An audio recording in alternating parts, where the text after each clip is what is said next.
안녕하세요. 건강지킴이 닥터 MBC 목서윤입니다. 안녕하세요. 김차동입니다. 오늘도 질환에 관한 다양한 궁금증 여러분의 입장에서 꼼꼼하게 짚어드리겠습니다. 아무리 좋은 신체 조건을 가지고 있어도 치아가 건강하지 않으면 건강한 삶을 보장받을 수가 없습니다. 네, 그래서 요즘에는 치아 건강뿐만 아니라 치아 기능을 90% 회복해주는 임플란트에 대한 관심이 높아지고 있다고 하죠. 네, 더구나 임플란트에 건강보험이 적용되면서 임플란트에 대한 경제적인 부담도 덜 수 있게 됐고 그만큼 대중화되고 있습니다. 네, 하지만 임플란트는 다양한 식립 방식이 존재하는 만큼 환자에게 알맞는 치료 방법을 신중하게 선택하는 것이 무엇보다 중요한데요. 네, 그래서 오늘은 연세 유펜치과 곽기태 원장과 함께 고난이도 임플란트 수술에 대해서 자세히 알아보겠습니다.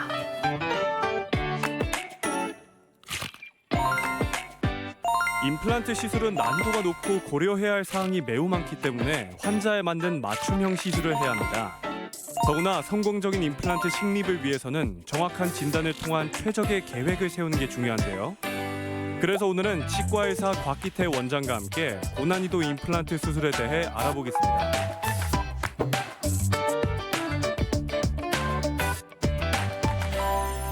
네, 원장님 안녕하세요. 네, 안녕하세요. 네. 흔히 이야기하는 어려운 임플란트 시술은 어떤 상태를 말하는 걸까요? 우리가 판단 기준을 볼 때 어렵다, 안 어렵다 그 기준이 뭐냐면 골 이식 여부에 달려 있습니다.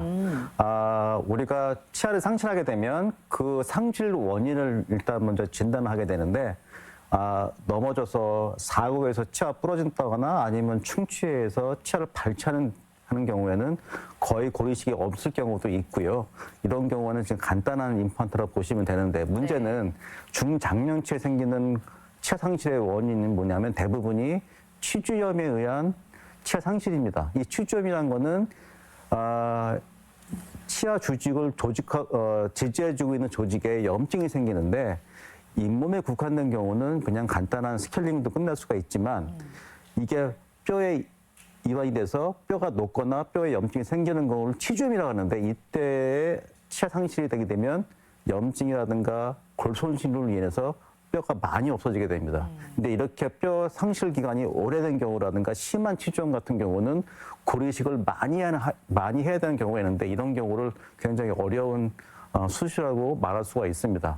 또 한 가지는 치아가 없어져 버리면 대합되는 치아가 없게 되면 그 대합치가 없는 치아들은 계속 솟구치게 되고요. 네.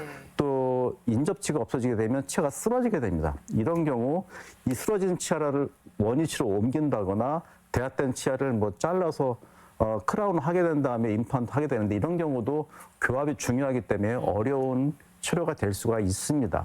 그래서 이렇게 오랫동안 염증을 놔둔다거나 치아가 상실된 경우 상태에서 오래 쓰게 되면 굉장히 안 좋게 되는 거죠. 그래서 장은 묵힐수록 좋고 그런다지만 치아는 상실되거나 문제 생기면 바로 병원에 오셔서 치료받는 것이 굉장히 좋습니다. 네. 그럼 결론적으로 그 잇몸뼈의 상실이 심한 경우 임플란트 식립이 어렵다는 말씀이신가요? 그러니까는 안 된다는 말이 아니고 이거를 원래 해박적 구조로 만들어 놓은 상태에서 임플란트를 한다거나 그 상태를 유지해야 되기 때문에 어렵다는 거죠. 만약에 옆에 치아는 뼈가 치아보까지 있는데 바로 옆에 치아는 뼈가 없어서 밑으로 상당히 또 꺼져 있는 경우는 이렇게 해서 꺼져 있는 상태에서 임플란트 하게 되면 갭이 생기기 때문에 음식물도 많이 끼게 되고 향후 문제가 생겨서 이 건강한 자연치도 뽑을 수가 있게 됩니다. 그래서 원래의 해박적 위치로 뼈 이식을 해놓고 만들어놔야 동등한 위치에서 저장을 하게 되고 음식물도 안 끼게 되는 상태이기 때문에 그런 걸 말하는 거죠. 네. 만약에 더 추가한다 그러면 상악 같은 경우에는 상악동이 있습니다. 해박 구조로. 상악동 구조에 이제 그 상악 구치부가 이제 존재되는데 상악 구치부가 없어진다 그러면 상악 구치부에 있던 치조골이 녹으면서 상악동이 커지게 됩니다. 그러면 얇은 막 형태의 뼈밖에 남지 않은 상태에서 임플란트를 하고 싶어요 하지만 임플란트를 심으려고 그러면 상악동 거성술을 하게 되는데 이때 같은 경우는 굉장히 어렵습니다. 그래서 이 술식을 하기 위해서 여러 수술 방법이라든가 어떻게 극복하는 방법이 생겼지만 그 방법마저도 어렵기 때문에 임플란트 수술을 하려면 굉장히 시간이 오래 걸리고요. 또 설사 뼈 이식을 한다 치더라도 이쪽은 혈액 공급이 다른 곳에 비해서 굉장히 적습니다. 그래서 오랜 기간 동안 치유의 기간을 둬야 됩니다. 또 한 가지는 이제 만약 운이 좋아서 임플란트를 상악동 거성술과 동시에 하게 된다 하면은 6개월이라는 시간이 걸리지만 그렇지 못한 경우 뼈 이식해놓고 기간을 준다고 한다면 거의 1년이나 시간이 흘리게 되고 1년 동안 치아 없이 쓴다고 하는 경우는 굉장히 어렵습니다.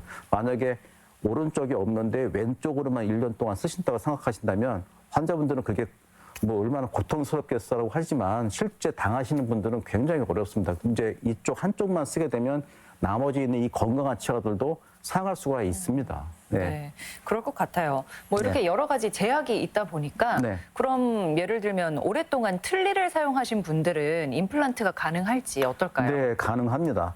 우리가 임플란트가 개발되기 이전에 썼던 방식이 틀니 방식입니다. 그러니까 치아가 없으면 그 치조골 남아있는 치조골 위에 틀니를 얹어서 사용하게 되는데 치조골은 치아가 없어짐으로 인해서 치조골의 기능이 떨어지기 때문에 계속해서 그 치조골은 녹게 되는 거죠. 그러니까 처음에는 틀니를 꽉 맞게 끼워드렸지만 그 밑에 있는 치조골은 어떻게 녹는다? 그러면 얇아지고 높이가 낮아지게 됩니다. 그렇게 되면 그 틀니 내면에 새로운 재료를 덧대서 더 타이트하게 조이지만 또 얼마 안 가서 또 녹게 됩니다. 그럼 흔들게 되죠. 그래서 계속 그렇게 사용하다 보면 잔존 치조골이 없게 되고 결국에 가서는 임플란트를 못하는 경우가 생길 수가 있는데 그 전에 임플란트를 수술을 받는 것을 권장드리고 지금 틀니를 꼈다 하더라도 임플란트를 심을 수 있는 상황이 되니까 뼈이식 동반해서 그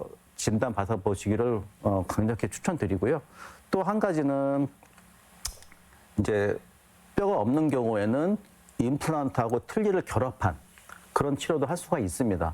그래서 이제 틀니를 오래동안 쓰신 분들 오시면 틀니가 빠져요, 말하다가 빠져요, 밥 먹다 빠져요 그러는 경우가 있는데 그런 경우에는 임플란트 2개라든가 뭐 4개라든가 식립을 해서 틀니와 고정해서 견고하게 안 빠지고 어디 가서 말씀하신다거나 어디 가서 대화 나눌 때 식사하실 때 덜그럭거린다거나 그렇지 않게 만들 수 있는 방법이 있으니까 그 방법을 잘 이용해 주시는데 우리가 65세 이상 되신 분한테는 2개의 임플란트를 보험 적용 받습니다. 본인 분담금 30%만 내시면 이제 그걸 할 수가 있지만 이 틀니하고 임플란트와 동시에 쓰는 그 수술 방법에는 보험 적용이 안 되니까 병원 가서 진단받고 확인받는 게 좋겠습니다.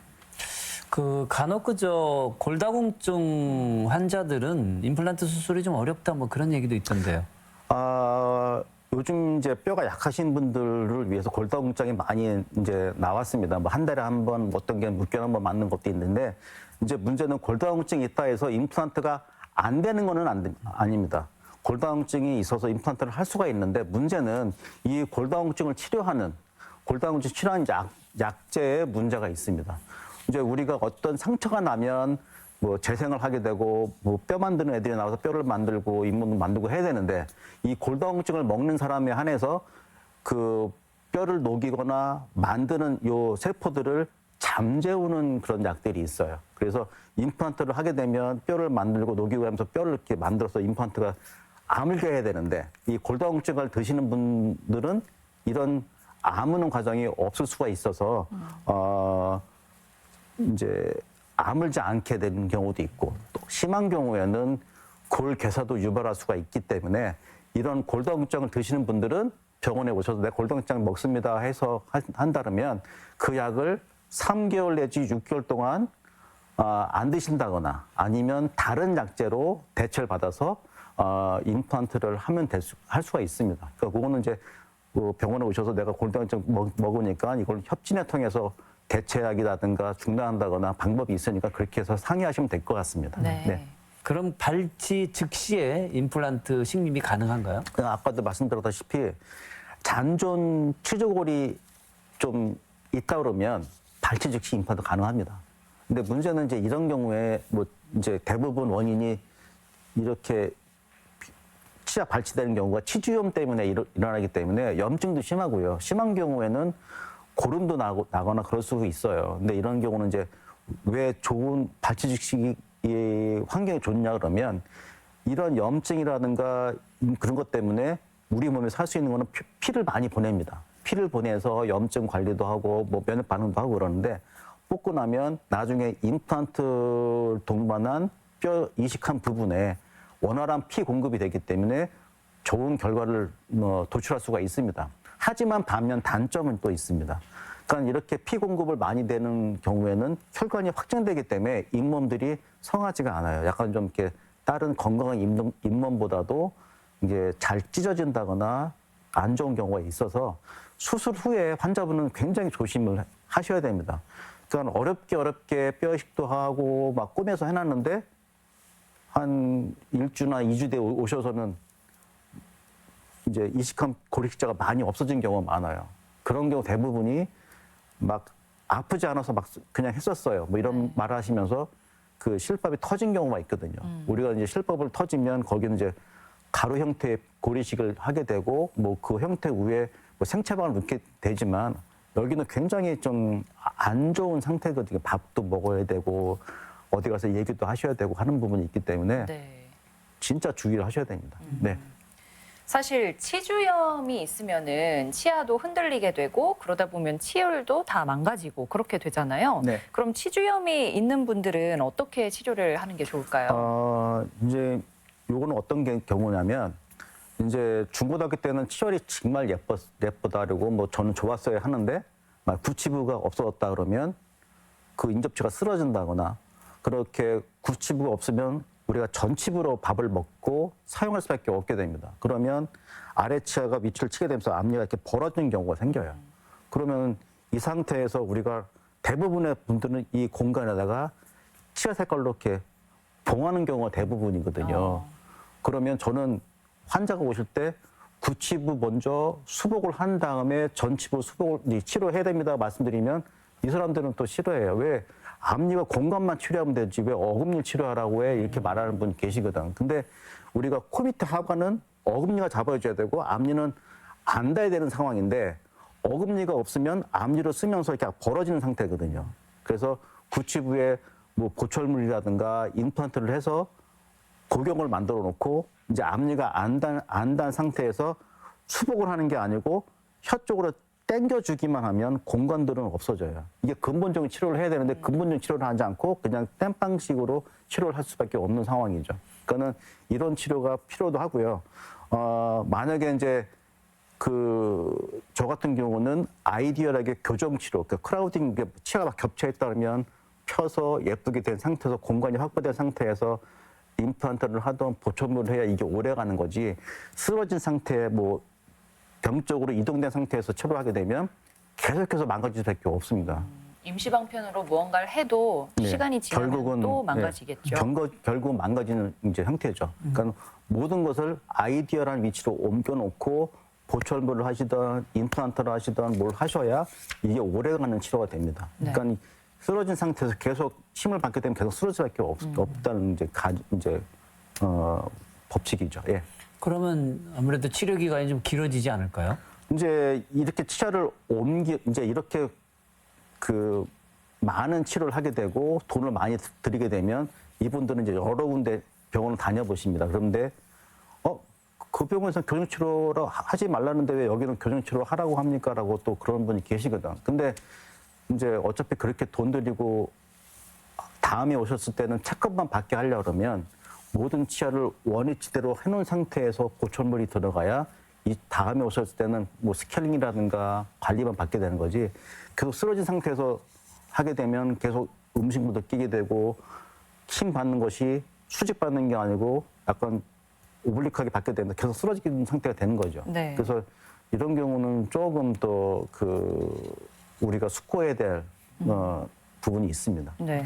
결국에는 그러니까 길게 봤을 땐 결과를 더 나아지기 위한 과정이고 또 절차인데 네. 사실 환자 입장에서는 그만큼 시간도 오래 걸리니까 좀 인내해야 할 부분도 있을 것 같아요.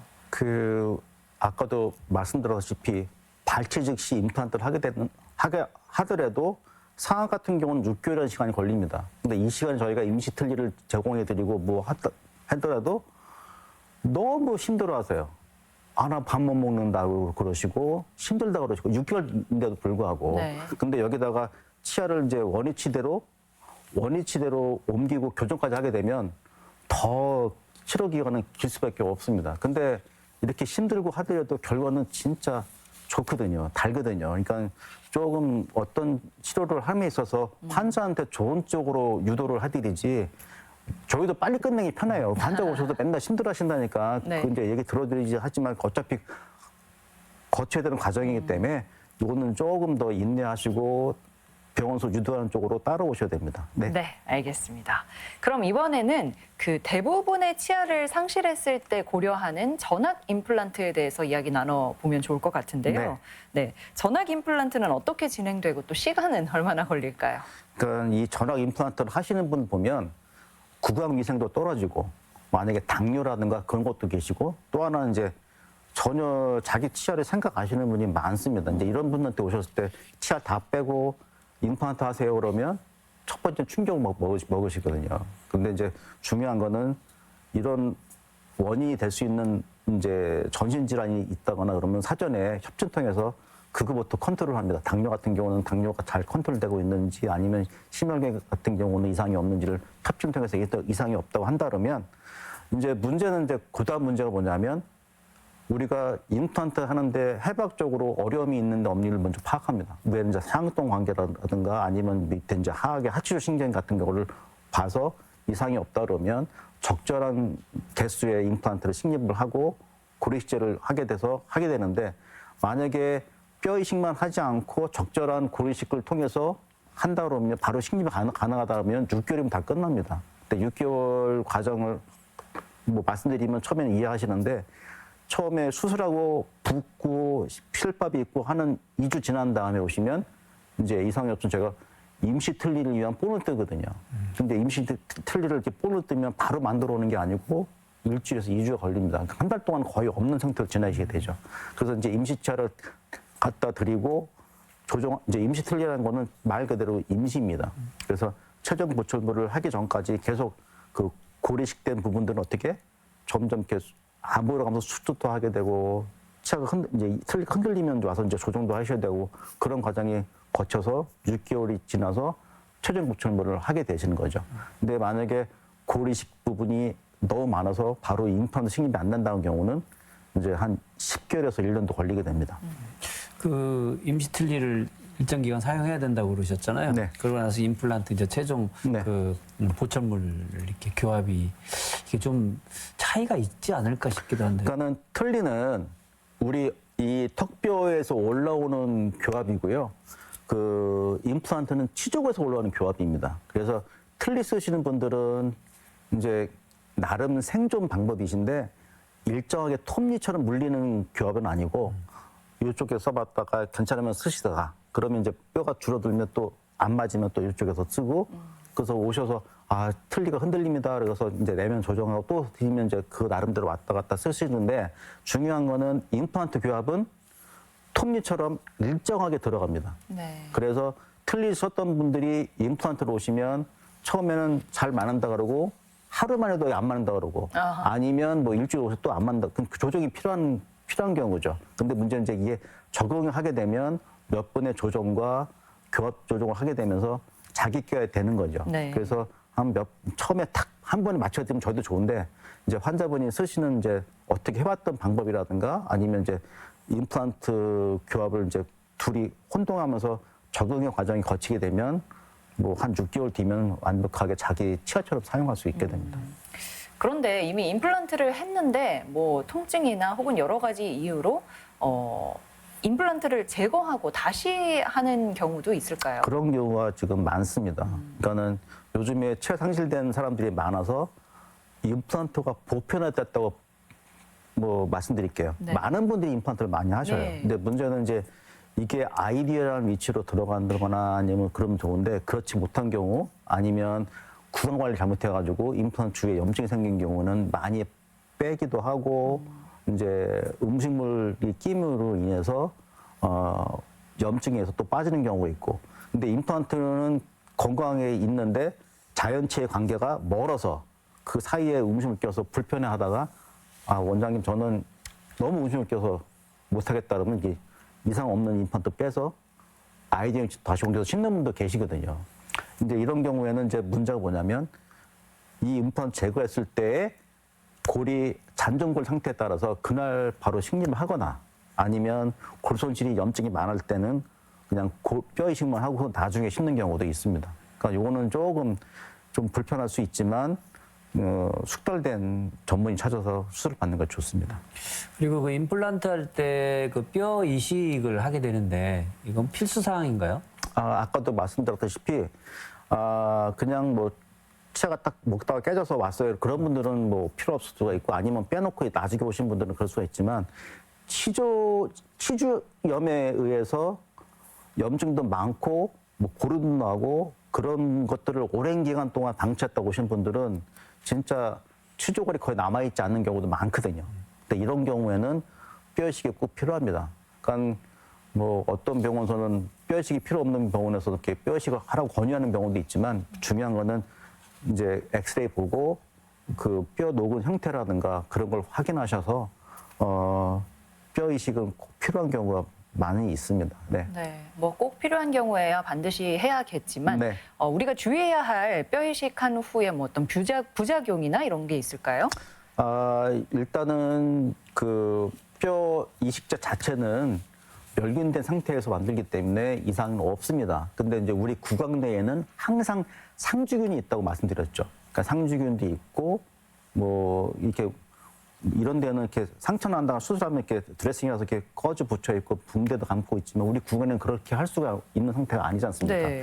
그러니까는 밥도 먹어야 되고 상주균도 있기 때문에 제일 중요한 거는 교차 감염이 안 되게 하셔야 됩니다. 그러니까는 첫 번째 수술 후에 이제 드리는 이제 약이 있습니다. 근데 아프신 분들은 잘 드시는데 수술하고 안 아프신 분들은 안 아파서 약 안 먹었어야 하는 분들 계세요. 그러니까는 안 아프더라도 수술을 했기 때문에 그 약은 꼭 정해진 일수라든가 순서에 맞게 약을 드셔야 되고 또 다음번은 뭐냐면 그 교차 감염, 그러니까 실밥이 터진다거나 이상이 있다거나 그러면 꼭 병원에 연락해서 확인 받으셔야 됩니다. 이런 경우에는 열감이 있다거나 냄새 난다거나 그런 경우 통증도 있거나 그러면 이건 분명히 안 좋은 케이스거든요. 그럼 이제 병원 와서 확인을 꼭 받으셔야 되고 그 외적으로는 큰 문제는 없을 건데 이건 극히 드문 상태이기 때문에 네. 뭐 크게 유의할 점은 아닙니다.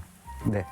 네, 알겠습니다. 네. 오늘은 뭐 여러 가지 어려운 임플란트 수술에 대해서 곽기태 원장과 함께 알아봤습니다. 네, 오늘 말씀 고맙습니다. 네, 감사합니다.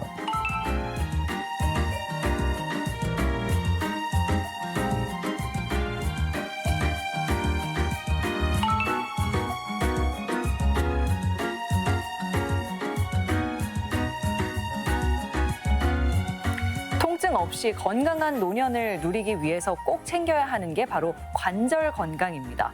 튼튼한 관절은 바른 자세를 유지하는 게 무엇보다 중요한데요. 네. 특히 그 집안일을 할 때 자주 하는 그 쪼그려 앉는 자세는요, 무릎 건강에 아주 좋지 않다고 합니다. 연골이 손상될 수도 있고요. 관절염에 걸릴 위험도 훨씬 더 높아진다고 하죠. 네, 그리고 양반 다리도 관절에 부담을 주는 동작인데요. 두 다리가 교차하면서 다리 모양과 골반이 틀어지게 되고 고관절에도 무리를 주게 됩니다. 네. 이 밖에도 등을 구부정한 자세로 앉거나 한쪽 다리에만 힘을 실어서 서 있는 그런 자세도 무심코 하는 나쁜 동작 중에 하나입니다. 나의 관절을 병들게 하고 있지는 않는지 한번 확인해 보시기 바랍니다. 네, 건강과 관련해서 궁금한 점이 있으시면 전주 MBC 홈페이지에 질문 남겨주시기 바랍니다. 네. 오늘 알아본 고난이도 임플란트 수술에 대해서 더 알고 싶거나 또 다른 질환에 대해서 궁금한 점 있으시면요, 닥터 MBC가 여러분의 궁금증 풀어드리겠습니다. 네, 저희가 준비한 소식은 여기까지입니다. 다음 이 시간에 다시 찾아뵙겠습니다. 고맙습니다.